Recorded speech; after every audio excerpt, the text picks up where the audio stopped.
내 하나님 여호와께서 이 40년 동안에 내게 광야길을 걷게 하신 것을 기억하라.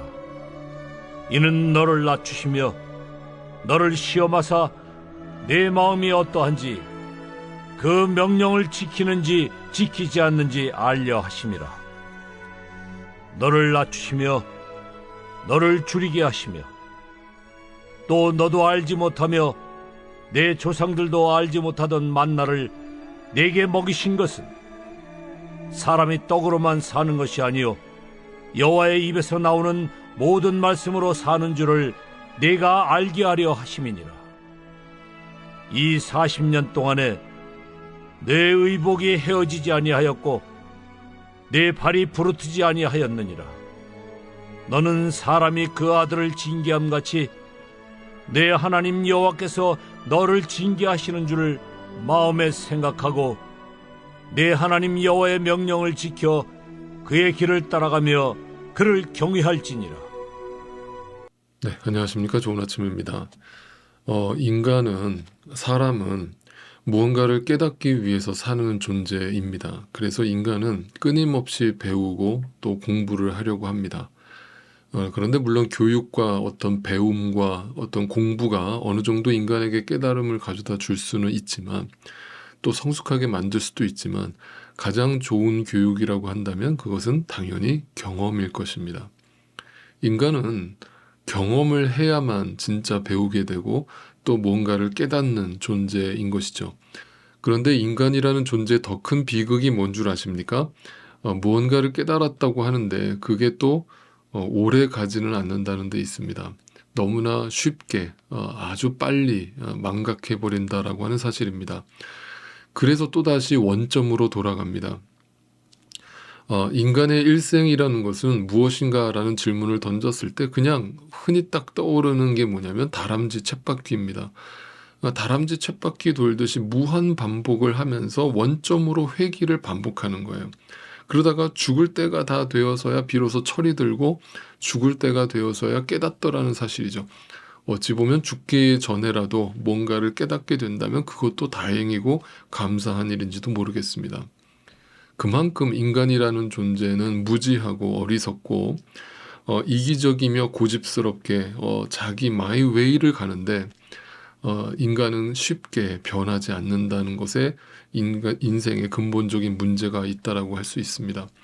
그러니까 인간이 근본적으로 행복해지기를 원하시는 창조주 하나님께서 그 인간에게 그 깨닫지도 못하는 인간에게 이 땅에서 그저 잘 먹고 잘 사는 것이 내가 원하는 거야 라면서 우리에게 쉽게 물질의 복과 건강의 복을 챙겨주시는 하나님이라고 생각하신다면 절대 그럴 리가 없다라고 하는 사실이죠.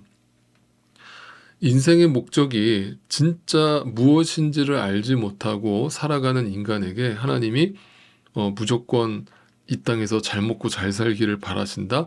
이것은 창조주 하나님이 취할 수 있는 태도가 아닌 것이죠. 여기서부터 우리가 하나님에 대한 오해를 풀고 시작을 해야 되는 거예요. 그러니까 하나님은 우리가 단지 이 땅에서 잘 먹고 잘 사는 것에 초점이 있지 않으시다라는 거예요.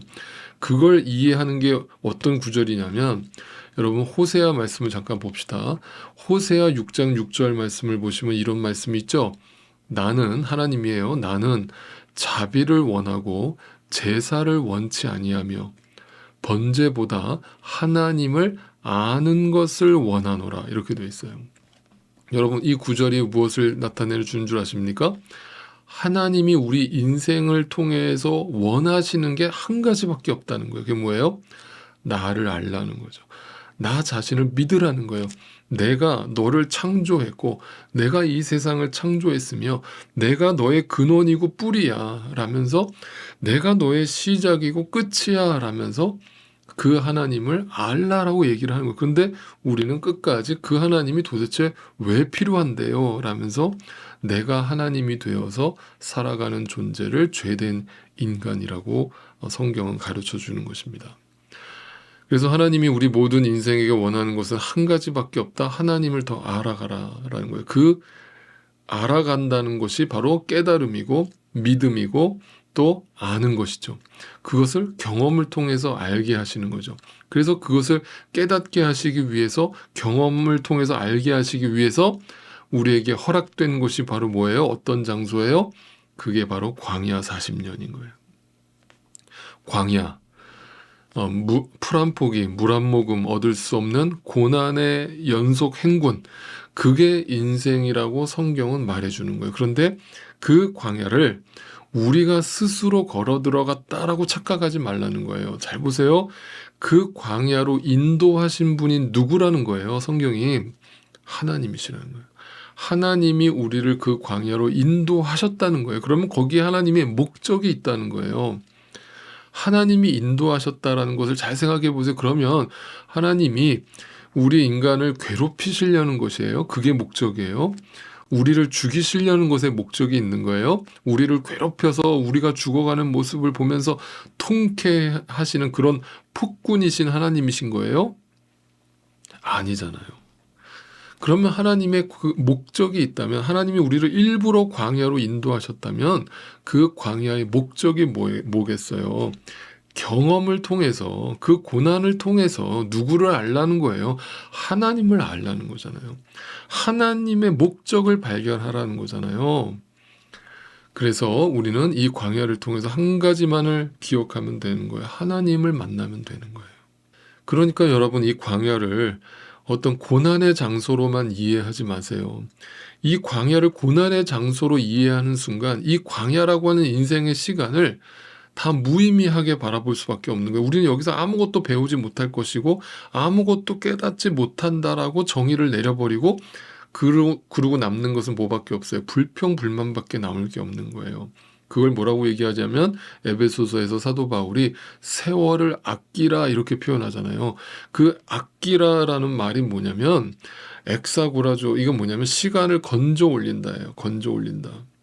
낚시하는 그것을 시간을 아낀다라고 표현한 거예요. 그럼 뭐냐면, 자, 물이라는 것은 흘러가면 그만이잖아요. 그럼 다시는 물을 되돌릴 수 없잖아요. 그 물이 흘러가는데 그 안에 수많은 물고기, 의미예요. 어떤 목적이에요. 가치예요. 그것들이 그 물 속에, 시간이라는 물 속에 담겨져서 흘러가는 거예요. 그런데 그거를 건져 올리지 않으면 그냥 무의미한 거예요. 무가치한 거예요.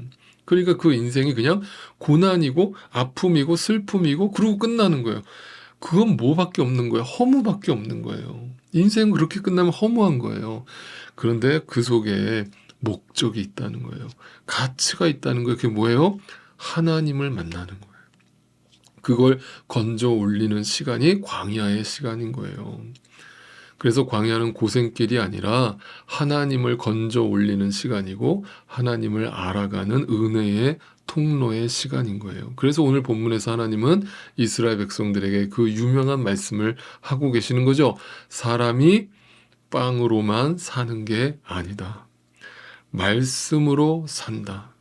그러니까 너희가 하나님 나라에 들어가려면, 하나님의 통치에 너희가 들어가려면 그것은 하나님의 말씀대로 살아야 되는데, 그 하나님의 말씀대로 살기 위해서 사람은 빵으로만 사는 게 아니라는 것을 이 광야에서 깨달아라. 그래서 광야 40년을 우리에게 주셨다. 그것이 바로 하나님의 은혜다라는 것을 성경은 말해주고 있는 것입니다. 그러니까 우리는 그 광야에서 날마다 내 옛사람을 벗어버리고 새 사람으로 지어져 가는 것입니다. 그런데 만약에 그냥 하나님을 알아가는 것, 그 연단과 훈련의 시간만이 인생의 목적이라면 누가 과연 그 믿음의 길을 걸을 수 있으며 그 좁은 길을 완주할 수 있겠는가? 과연 우리에게 그만한 믿음이 있는가? 우리가 그럴 의지가 있는가? 이런 생각을 했을 때 도대체 누가 그거를 할 수 있어요? 하나님, 우리는 연약해요 라는 말밖에 안 나오잖아요. 그런데 하나님이 우리를 훈련하실 때 고통과 아픔만 허락하신다면 도대체 누가 그 광야를 통과할 수 있겠는가? 누가 하나님을 믿을 수 있겠는가? 다 도망가지 않겠는가? 라는 질문이 생길 때 오늘 본문을 통해서 하나님은 이런 답을 주고 계시는 거예요. 본문 4절을 보세요.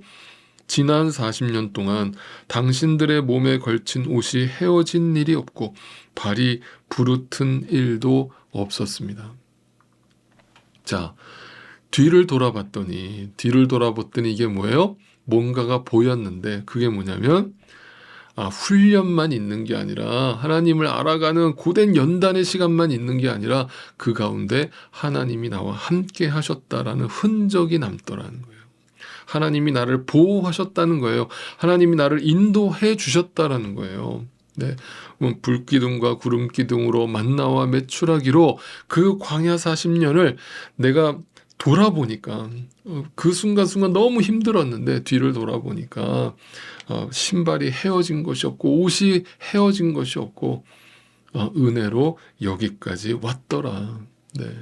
이것을 바라보게 되면 결국 그 속에서 아버지의 사랑, 어머니의 사랑을 하나님의 사랑으로 느낄 수가 있게 되는 것입니다.